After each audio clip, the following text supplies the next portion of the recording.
Hello and welcome to the show. We start this week's FailRace episode on GTA 5 with somebody who is kind of just sat a bit AFK, minding their own business, when all of a sudden the car falls out of the sky and explodes. I don't even know where from. It's miles away from anything. It's just decided to fall out of the sky. Wolf Gaming Network up next is supposed to try and follow a motorbike.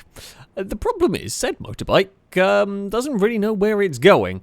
It will first try to drive into a building, then try to drive through a car park, crashed, it fell off, got back on the bike, eventually, ended up managing to turn back the way they came, drives, I don't think it hits the wall, drives back into the car park, and is back visiting the wall again. When it wants to get inside that building, however, motorbikes are not the best option. I guess it's easier to get a bike into a building than a car, but this particular building you can't actually get into, so it's kind of irrelevant. And they're not having the best of luck. It does get reset back onto the road and is straight back towards the building again.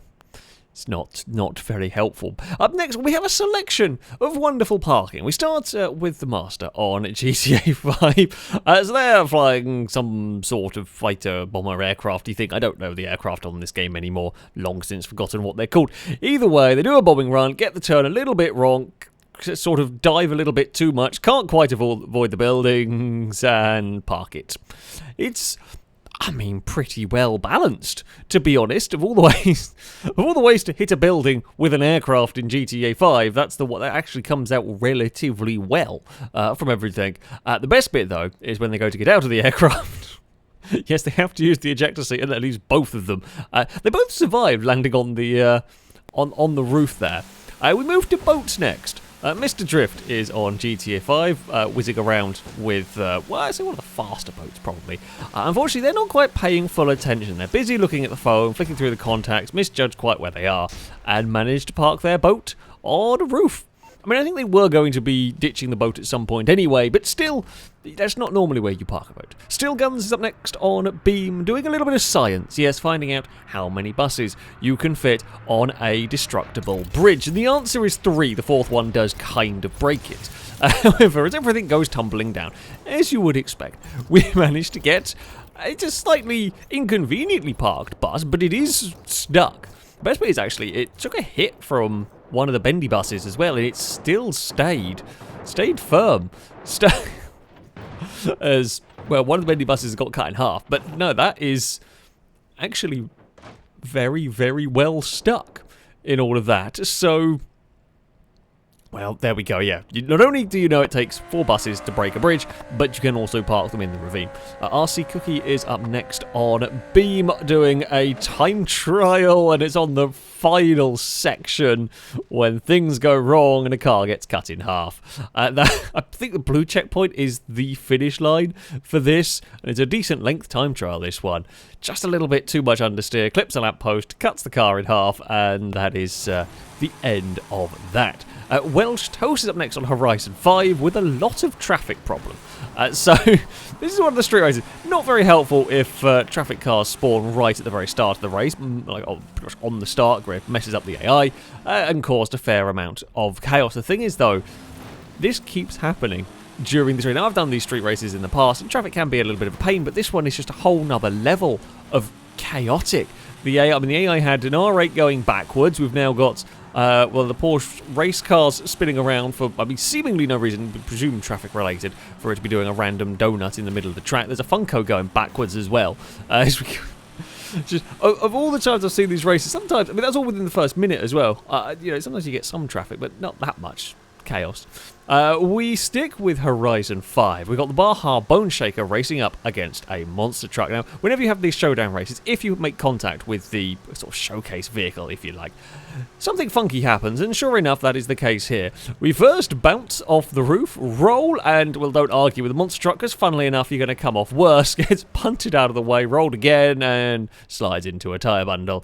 Yeah, that's gonna ruin your race, pretty much. LxxA is up next on Horizon 5, messing about with the Hot Wheels expansion, goes for a rather big jump. First of all, physics gives up really I mean, paying attention, I think the game wanted to drag the car onto a piece of track, so it kind of pulled it forward, which was a little bit weird, and that sort of started the rolling.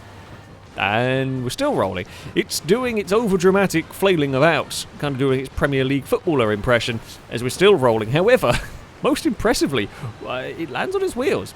Normally with those, it eventually gets reset, but yeah, that one actually did land on the wheels and could carry on. We're on to the Saints Row at the third. Up next, with a tank, shooting all sorts of things, as you do in Saints Row, as you do with a tank. But never fear, for this one here also wants to do a little bit of dancing. I'm not sure what it drives over. Something gets underneath the track, so we're just going to go for a little bit of a bobble. It's not the biggest dance we've ever seen from a tank, but it just wanted to show off. Just wanted to show that it could. Yeah, I think it might have been a body. The thing is, though, No Man's Sky, that's got it beaten. Quantum of Infinity is up next. I don't know what's... The buggy wants to be a helicopter, and that's that. At some point, we don't quite see what starts it. At some point, I presume they ran over this sort of dinosaur sort of creature that's got wedged in the vehicle, and the upshot of it all is said... He's desperate to be a helicopter. Yeah, the tank's little dance has been beaten by the kind of moon buggies sort of dance. Yeah, they're trying to drive... I mean, this goes on for quite a while. You use the boost, it spins around very violently from time to time. However, they do manage to fix it when they get out of the vehicle and climb back into it again, and that's it. That's it solved, and it doesn't happen again. Yeah, that is quite a violent amount of spinning from said vehicle. And finally, the letter F on the long drive is fixing up their vehicle, or checking on their vehicle. There's a rabbit they get rid of, just to be on the safe side, sort of checking around, as you should do, when the police turn up and decides, you know what, we're going to steal your car. They're off.